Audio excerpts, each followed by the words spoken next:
palama aslama. Maka setelah mendengarkan yaitu ucapan anaknya, maka berserah dirilah kedua orang itu, Nabi Ibrahim dan anaknya Ismail. Sebelum disembelih, maka Ismail berwasiat kepada ayahnya, ya abati usika bi asya, wahai ayah, aku berwasiat beberapa perkara kepada engkau, tolong laksanakan. Yang pertama, ini juga menjadi kesunahan waktu kita menyembelih nanti. Yang pertama, pesan Nabi Ismail, antar bato yadaya kaila ad-tariba pauzika. Yang pertama, ayah, ikatlah tangan dan kedua kakiku. Ini permintaan Ismail sendiri, bukan kehendak ayahnya. Anaknya yang meminta. Jadi memang luar biasa keikhlasan daripada Ismail. Ikatlah kedua tangan dan kaki saya ayah.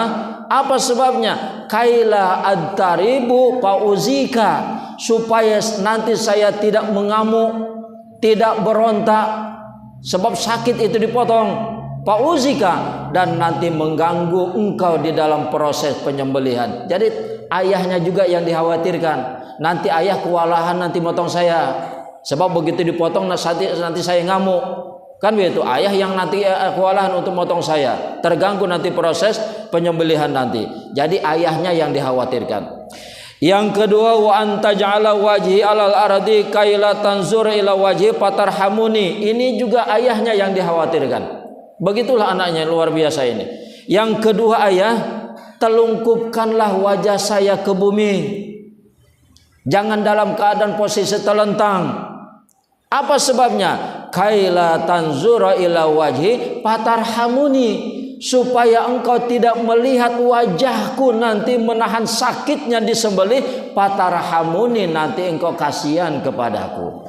Kan ayahnya juga yang dikhawatirkan. Sudah dua mengkhawatirkan ayahnya dia. Waktu nanti disembelih, ayah telungkupkan saya, supaya ayah tidak memandang melihat wajah saya yang nanti saya menahan sakitnya penyembelihan, nanti timbul rasa sayang ayah kepada saya, nggak jadi nanti motong saya. Begitu maksudnya.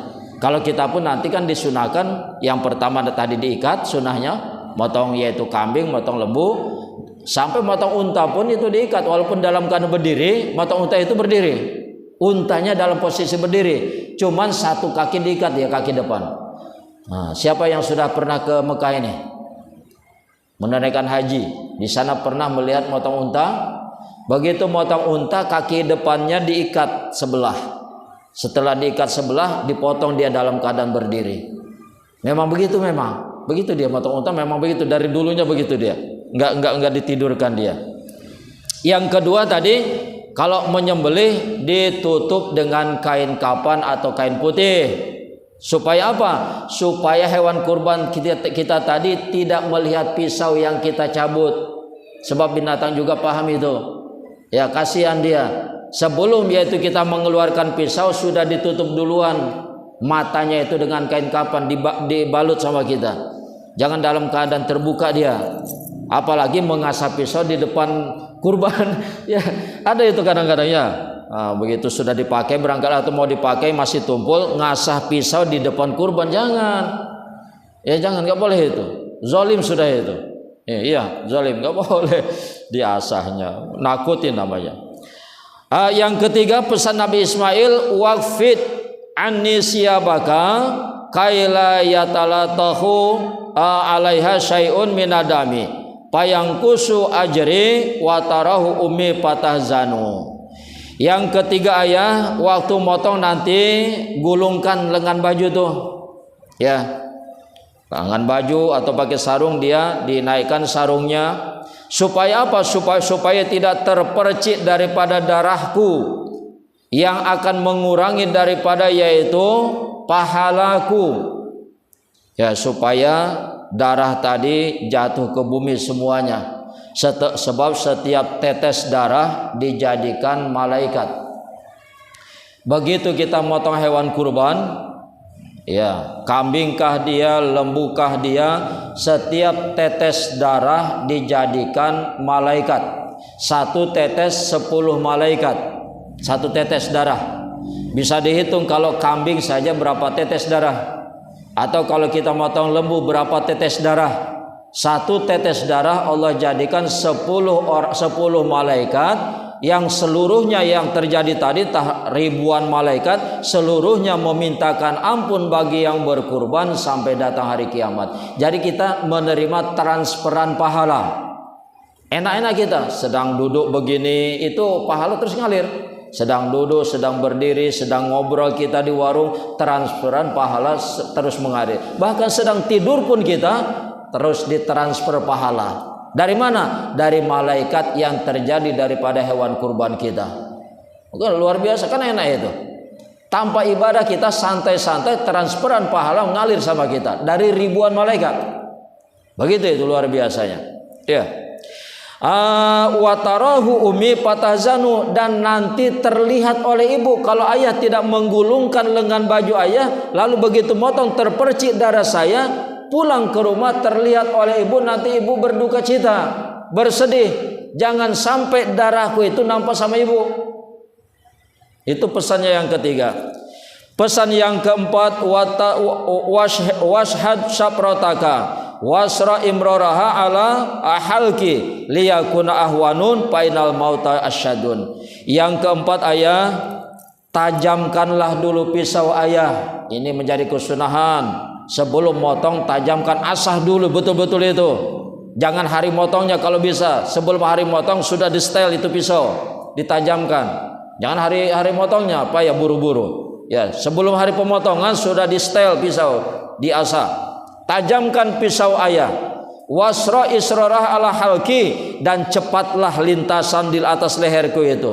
Ya, jangan yaitu pelan menekan, kuat tekannya dia, dan cepatkan dia lintasan di atas leherku. Supaya apa? Liyakuna ahwanun, supaya itu ringan kematianku. Fa'inal mauta asyadun, karena sesungguhnya kematian itu sangat menyakitkan. Ini sudah memang tahu Nabi Ismail jelas bahwasanya disembelih itu sakit, tapi mau juga. Kan itu luar biasanya itu. Ayah, kematian itu disembelih itu sakit, oleh karena itu cepatkanlah lintasan pisau itu di atas leherku. Yang kelima, wa antazhaba biqamisi ila ummi tazkiratan laha minni. Yang kelima, ayah, bawalah nanti bajuku ini kepada ibu, serahkan kepada ibu. Untuk apa? Tazkiratan laha minni, untuk menjadi kenang-kenangan kepada ibu. Kalau ibu rindu kepadaku, maka ibu bisa melihat daripada bajuku.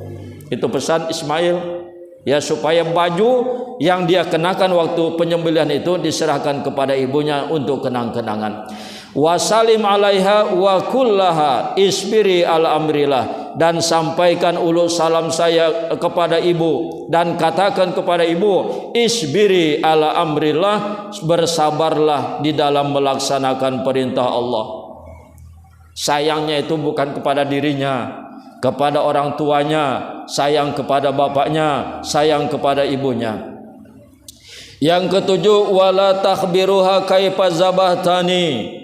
Wahai ayah, jangan engkau ceritakan kepada ibu bagaimana engkau memotong saya, bagaimana cara engkau menyembelih saya. Jangan diceritakan kepada ibu tata caranya. Wa kaifa rabata yadaya, dan jangan engkau ceritakan bagaimana engkau mengikat tangan dan kaki saya. Saking sayang sama ibu itu. Yang kedelapan, wala tadkhul sibyan ala ummi kaila yatajaddadu husnaha alayya. Dan yang kedelapan, ayah, jangan engkau yaitu membawa anak-anak kecil ke rumah ibu, yang nantinya ibu akan ingat kepada saya. Jadi yang diingat, yang disayang oleh Ismail itu bapak sama ibunya. Jangan bawa anak kecil ke rumah ibu yang nanti menyegarkan yaitu ingatan ibu kepada saya, sehingga yaitu timbul kesedihannya lagi. Yang terakhir, iza ra'aita ghulaman misli fala tanzur ilaiha la tajzi'a wa la tahzanu. Wahai ayah, jangan sering-sering melihat anak kecil. Itu pesan sama ayahnya itu. Wahai ayah, jangan sering-sering melihat anak kecil sehingga engkau nanti ingat kembali kepadaku, sehingga engkau bersedih nantinya.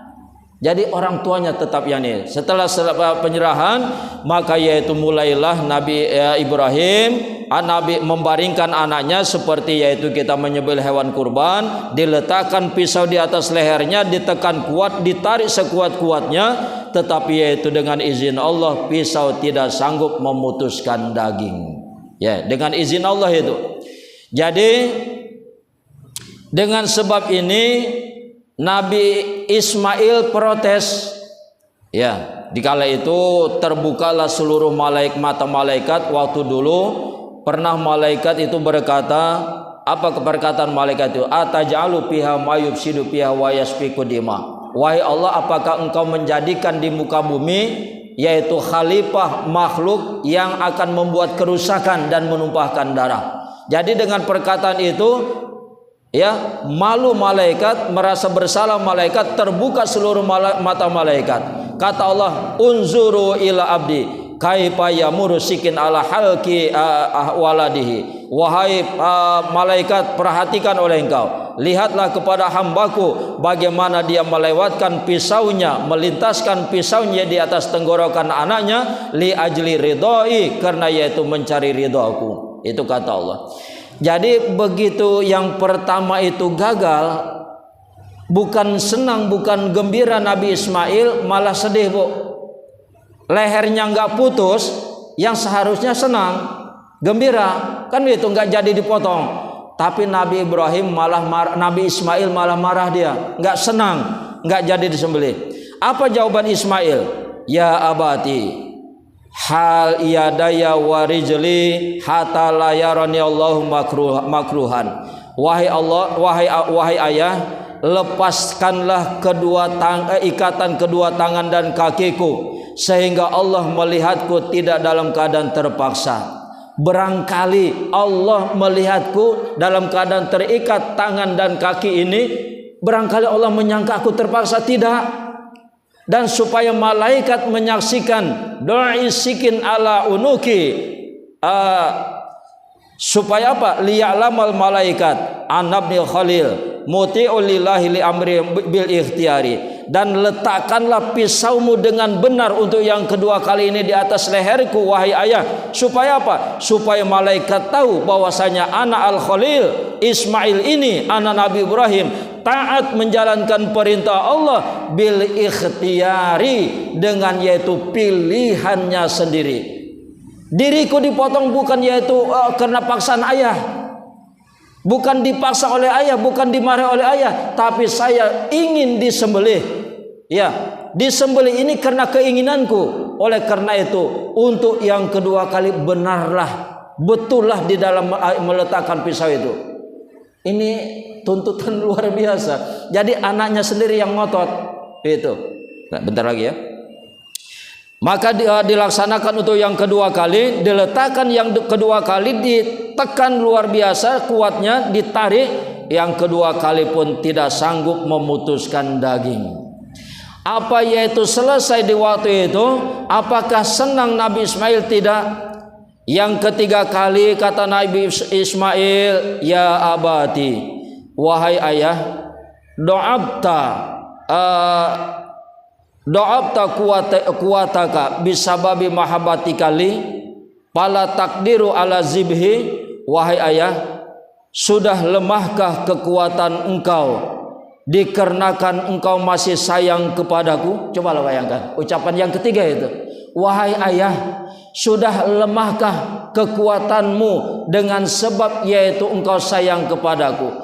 Dengan engkau masih sayang kepadaku, barangkali itulah yang menyebabkan engkau tidak sepenuh hati, tidak sekuatnya untuk menarik pisau itu di atas leherku. Itu barangkali sebabnya. Oleh karena itu ya ayah, jangan menaruh kasihan sedikit pun di dalam hati ayah kepada saya. Permohonan anak, Bu, jangan ada sedikit pun rasa sayang ayah kepadaku. Ini permintaan yang ketiga. Maka yaitu dengan ucapan yang ketiga ini diletakkan yaitu bukan sebelum itu Nabi Ibrahim dengan ucapan anaknya itu marah dia sehingga memukulkan, mencoba pisaunya, pedangnya itu ke sebuah batu yang besar tadi dekat Mina. Begitu yaitu diayunkan ke batu, terbelah batu tadi. Di situ makin marah. Kata Ibrahim, wahai pisau, engkau yaitu sanggup membelah batu tapi tidak sanggup memutuskan daging. Dengan izin Allah pisau tadi bicara, Bu. Apa kata pisau? Engkau menghendaki bahwasanya engkau memutuskan daging, sedangkan Allah mengatakan jangan. Untuk apa aku yaitu mengikuti patuh kepada perintahmu dengan mendurhakai perintah Allah? Allah mengatakan jangan, sedangkan engkau mengatakan putus. Gitu. Mana yang aku ikuti? Maka perintah Allah lah yang aku ikuti. Maka dengan ini, begitu yang ketiga mau diselesaikan, maka Allah mengutus malaikat Jibril membawa kibas tebusan dengan mengatakan Allahu Akbar, Allahu Akbar, Allahu Akbar. Dijawab oleh Nabi Ibrahim, la ilaha illallah wallahu akbar. Dijawab disambung oleh Nabi Ismail, Allahu Akbar walillahil hamd. Inilah menjadi talbiyah kita di waktu lebaran. Setelah itu penutup, ya kita selesaikan penutupnya. Bertanya Ismail, ayah, siapa yang paling dermawan di antara kita? Siapa yang paling ikhlas di antara kita? Kata ayahnya, tentu saja aku, nak. Kan begitu. Akulah yang paling dermawan, akulah yang paling ikhlas melaksanakan perintah Allah. Kata Ismail, bal ana. Tidak ayah, aku yang paling dermawan, aku yang paling ikhlas. Kenapa? Kalau ayah menyembelihku ayah bisa mendapatkan anak yang lain, masih ada harapan punya anak yang lain. Tetapi kalau aku ayah, nyawaku cuma satu. Mana yang lebih ikhlas? Kata Allah dijawab waktu itu. Kata Allah, ana askhi minkuma. Kata Allah, akulah yang lebih ikhlas daripada kalian berdua. Kata Allah, aku yang lebih dermawan, aku yang lebih ikhlas daripada kalian berdua. Kenapa? Karena yaitu aku sudah membatalkan peristiwa terjadinya penyembelihan daripada yaitu Nabi Ibrahim dengan Nabi Ismail, membatalkan peristiwa penyembelihan orang tua kepada yaitu anaknya. Maka akulah yang lebih dermawan, yang lebih ikhlas, kata Allah, menyelamatkan kalian daripada penyembelihan wa ataitu bil pidai, dan aku memberikan kepada kalian suatu tebusan, hewan tebusan berupa kibas. Jadi dengan ini kita tahu bahwasanya yang ikhlas di antara mereka berdua adalah Nabi Ismail, dan yang lebih ikhlas lagi adalah Allah yang sudah membatalkan penyembelihan manusia terhadap manusia, yang membatalkan penyembelihan orang tua kepada anaknya. Seandainya ini terjadi, maka sampai sekaranglah manusia dibolehkan menyembelih manusia. Dengan dibatalkannya peristiwa ini, maka batallah kita dan ditebuslah cukup kita menyembelih yaitu hewan ternak sebagai hewan kurban kita. Jadi ini mudah-mudahan yaitu memberikan sugesti rangsang kepada kita. Kita tidak perlu menyembelih anak kita, cukup menyembelih hewan kurban kita saja kalau yang punya kemampuan.